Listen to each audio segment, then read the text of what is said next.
Just so the trolls that probably enjoy tearing the wings off flies don't jump all over this, I called this a phonograph, and in fact it's a gramophone. Phonograph plays the wax cylinders, a gramophone plays discs. And this is my Edison gramophone now that I've got it working.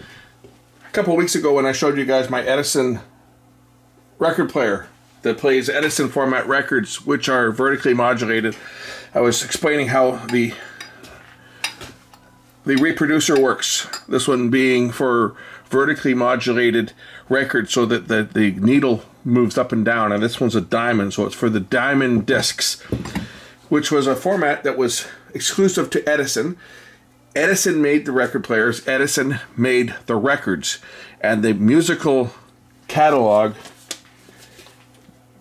followed what Edison liked for his style of music, so it wasn't as widely accepted, although many say it was a superior system because the arm itself was mechanically driven across the record by a gear drive.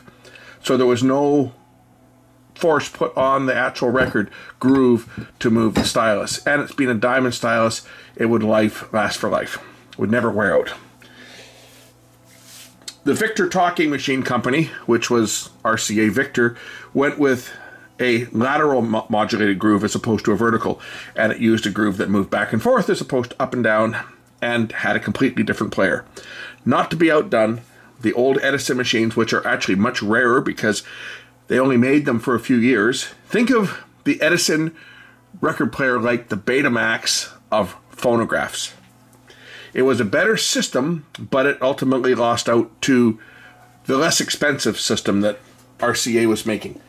But not all is lost, because you see there were aftermarket companies that made adapters so that you could play a conventional 78 RPM record. And even though the Edison machines ran at 80 RPM, they did have a speed control so that you could slow them down.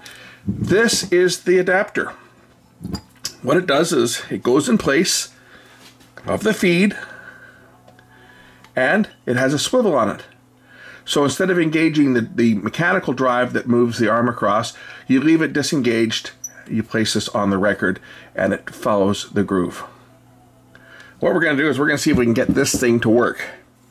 I don't have a needle for it, and I'm going to use one of these hangers because it's a relatively soft steel, so it won't damage the record. We're going to cut this and put it into the end of the receiver here and see whether I can actually make this thing work. So this is steel, but it's not that hard of steel that I can cut it with some side cutters. And it fits into the end like this. Little screw. People put cactus needles and stuff in there as well, but it just goes on like that. And then when you drop this down on the record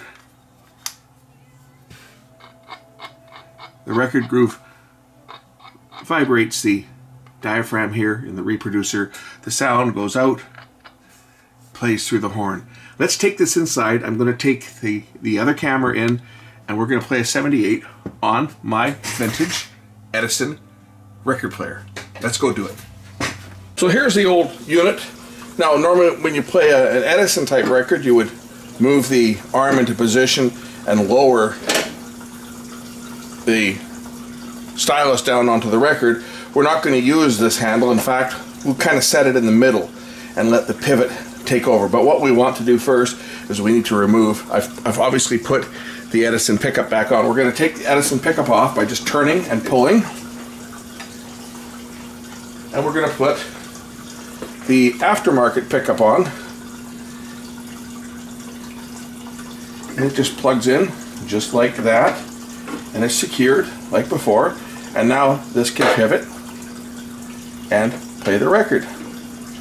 This might be a little bit long, this needle, but we'll try. Let's wind it up.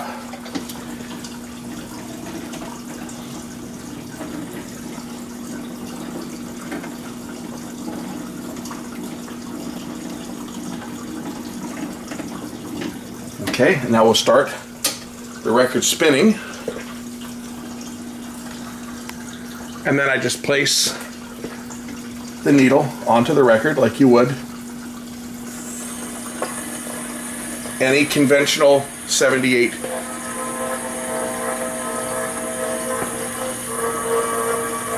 You can control the speed here.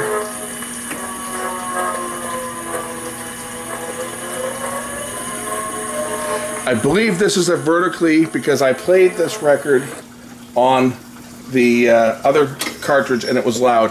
I believe this is a vertically recorded record, so let me go and grab a longitudinal record and we'll see how loud it is. Okay, this one's a conventional 78. We'll start it up, let it go going, and say we'll position midway. We don't need the gear drive on this. We don't need to lower it down. We lower down.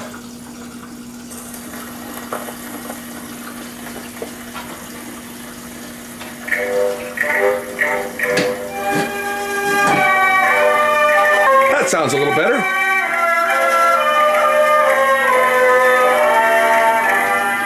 Now obviously I'm going to get hit with copyright on this, so I can't play more than a few seconds, but I'll play it a few seconds at a time.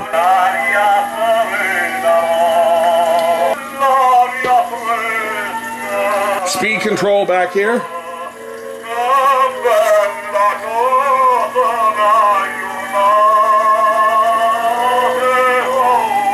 Variable speed.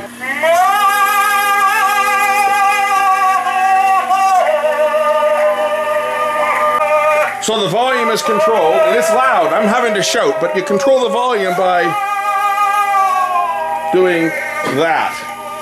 And what that does is that puts a damper into the horn. I'll show you. So to make it loud, we just remove the damper. And that's how you control the volume. It basically puts a plug into the horn to shut it down because it's bloody loud. Like that'll fill a house with sound. I'm having to shout to get over this thing. It is incredibly loud for something with no amplification whatsoever. It's not bad sounding either, considering I'm using it, not even using a right needle. I'm just using a piece of soft metal that won't damage the record, but there it is, it's playing. The cat is not impressed.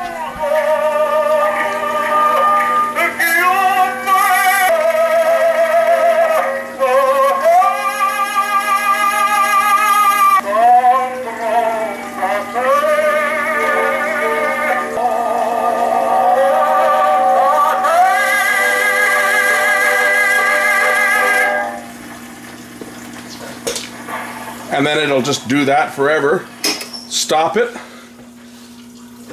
Lift the needle up out of the way. And it'll actually sit like that for storage. And then you can even, I guess you can't close it. That's the only downside. You can't close the lid with it. I actually have to take it and move it over to the side so it's out of the way. And then the lid will close. Anyway, that's my old antique Edison record player. Now I can play conventional 78s, so I might not be in such a hurry to dispose of the 78s that I've got, because I've got tons of them. Most of them are opera. Unfortunately, most of them are opera. But still, the cool factor to being able to play a 78 RPM record from the period on a piece of equipment that was made in that period. It's pretty cool. I'll play the other side of this one here as well. So if I put the needle on here and start it up, I haven't wound it up, so it's probably getting down, but haven't listened to this side. Oh yes, we all recognize this one. 2 hits.